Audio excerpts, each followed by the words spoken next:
I've come to understand the power of deception and how it manifests itself in myriad ways in all of our lives, and how difficult it is for people who have grown up with one ideology to open up their minds and begin to accept new concepts and ideas, particularly if they move them outside of their comfort zone.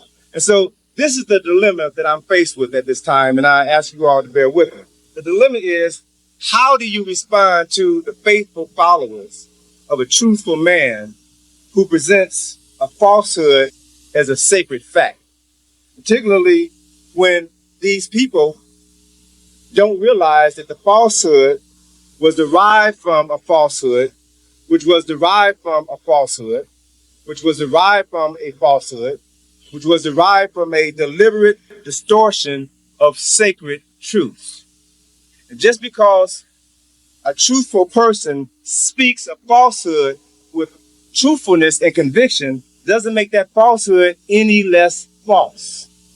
So we've got to begin to look deeper at things that are so significant to our lives. And when I make statements like that, I typically, get that look, or where is he going and what is he talking about? People ask me, do I believe in God? And my response to that is, no, I don't believe in God, because a belief is something that you accept without proof. I know that there is a creator, and I know that creator has manifested itself throughout time in our environment. What I don't believe is how this concept of the creator or God has been presented to us by those who are responsible for our enslavement. The very act of enslavement unqualifies someone to teach me about God. And so what I also know is that the creator has been called many names by many people over time. God, Jehovah, Ra, Jah, Holy Damari, the Great Spirit, Lukalu, Mother, Father, God, Allah, Buddha. These are all names that have been used by different people to describe the creator as they saw the creator. And I know that these are legitimate expressions of a people's attempt to understand a force that is greater than them. And so I feel very strongly that there are as many names for the creator as there are people, as there are languages. And that each of these names is a legitimate expression of a people attempting to understand a force far greater than them. I know it's a violation of the highest order to say that someone's relationship with the creator is illegitimate because they don't call the creator by the same name that you do. That in and of itself is wrong. I know that the God concept that was imposed upon our people was a deliberate distortion of spiritual truths that were designed specifically to keep us spiritually incarcerated, to keep us separated from a power that pervades the universe and can allow us to do great works. When I was a child, I was taught to worship like a child. I was taught to worship the God of my grandparents, a Christian European God. Many years later, I learned that this Christian European God was actually derived from African concepts of the Creator. And so the more that I began to study Africa and the people and the myths and the culture of Africa, the more that I began to see this Creator and the multiple manifestations of the Creator. I know that there is a spiritual force that pervades the universe. I know this. I know that the ancestors are real. As I was walking around and driving around the streets of Harlem this afternoon, I kept feeling the presence of Dr. Clark because his life touched me so deeply. I know and I believe in the ancestors. I can say this from personal experience because my relationship with the ancestors, particularly my grandmother, is what has allowed me to be here before you on this evening. I know that because if I didn't have a relationship with my grandmother who's deceased, then I would have died 3 years ago. I would have been on that plane, that Egypt airplane that crashed on October the 31st in 1999. See, because I've been taking groups to Kemet for the last 14 years. And in 1998, I felt that I needed a break. I was tired and I wanted to do some other things. And I was debating whether or not I wanted to take a group to Kemet the following year. And I remember specifically, it was the 13th, Friday the 13th of November, 1998. I was sitting on the banks of the Nile early in the morning, meditating and just thinking about what I wanted to do next year, if I wanted to go to Kemet next year. And as I was mulling this decision over in my mind, my grandmother, who had died 2 years earlier, came to me. And she said, well, baby, if you don't want to go next year, don't go. Don't go. It's as simple as that. And just hearing the words of comfort from her allowed me to accept my decision not to go. And so the following year, and typically I would take groups to Kemet in the fall, in October. And the following year, I was traveling from the West Coast back to Washington, D.C. on Halloween. I was taking a red eye back to D.C. I had to take a connecting flight in Detroit, 6 o'clock in the morning. And as I was walking past the newsstand to catch my connecting flight, I saw a headline in the newspaper, in the vending machine, that said, Egypt Air crash. And I really, I looked at it, didn't really think much of it. But then when I got on the plane and took my seat, I saw a copy of the Washington Post sitting on the seat next to me, and I picked it up and read it. And I saw that Egypt Air flight, flight 990, had crashed the night before, and everybody died. And by the time I got home and checked my answering machine, I must have had at least a dozen calls from friends of mine from all over the country who were calling to see if I was all right, calling to see if I was home. And I, processed all the calls. And it wasn't until that evening, when I was just processing my day as I normally do, and started thinking about the calls, that it struck me that if I hadn't made that decision not to go to Kemet in 1999, I would have been on that flight. That's the flight that we always take. And so it made me stop and question this relationship that we have with our ancestors.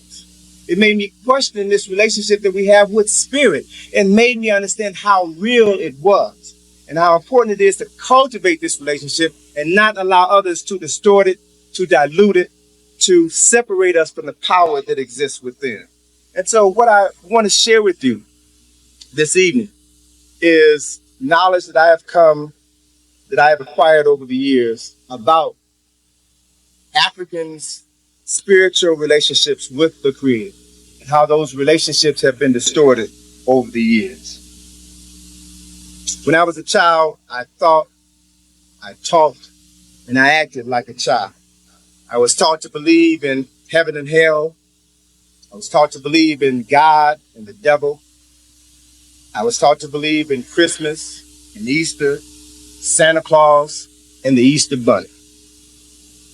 But when I became a man, I outgrew my childish thinking, and I replaced my childish ways with knowledge, with insight, as I fulfilled my desire to know. I came to realize that neither Santa Claus nor the Easter Bunny were real. I came to understand that originally Christmas and Easter had nothing to do with the birth, the death, and the resurrection of a man named Jesus. I learned through research that the letter J was invented around 400 years ago, and that Jesus wasn't the name of the person that we call Jesus. I learned that God and the devil were ideas, were concepts, were opposite aspects of the same entity, of the same force.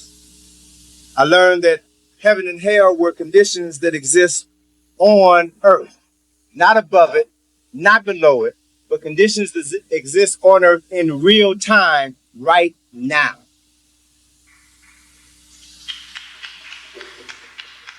Came to understand that religions were invented by men in an attempt to codify spiritual systems which existed thousands of years earlier. My understanding of spirituality has taught me that we are spiritual beings who have come here to have a human experience. We made the decision to come here in this life.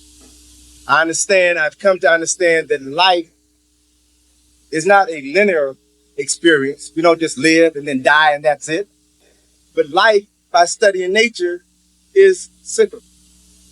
Life follows patterns of birth, life experience, death, ancestorhood, rebirth. It is a cycle, an ongoing cycle.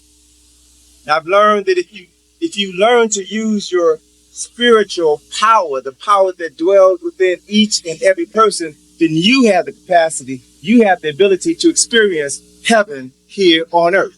If you don't know how to use it, every day of your life will be filled with hell and misery.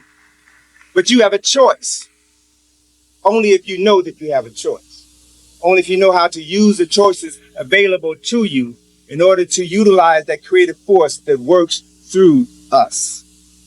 My understanding of religions, particularly Judaism and Christianity, has taught me that true knowledge of spirit has been intentionally withheld from the masses of people so that we will be subjected to the control of a handful of people who manipulate us through fear and ignorance. One of the greatest tricks ever played on humanity was to convince them that they only go around once in life, that you were born in sin and somebody had to die to alleviate your sin, and that if you follow this person and their teaching, then you will spend eternity in heaven, and if you don't, you'll spend eternity in hell.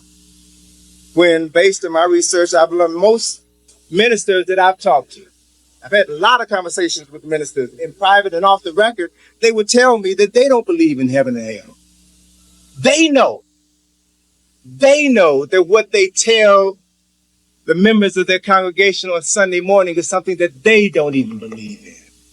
I've been to Kemet with enough ministers who have seen in the Nile Valley the African origins of everything they talk about within their Bible. And I've asked them in private conversations, well, how are you going to share this information with your congregation when you return? And they have all told me to a person, man, if I share this information on Sunday, I'll be looking for a job on Monday. I tell people what they want to hear. So it's all a matter of condition. And when people can begin to condition themselves to understand greater truths, then maybe the people who stand before you on Sunday can begin to present those greater truths to you so that you can begin to control your life, your community, and your destiny instead of praying to others to do for you what you've always had the capacity to do. This is the challenge that we're facing. What's important is that for the last 1,600 years, a world has been shaped. Our perception of the world, our perception of reality has been shaped by European explorers, colonizers, and enslavers. And they have historically used the Bible and the sword to conquer indigenous people all over this earth and to teach them to worship a God who looked like their conqueror.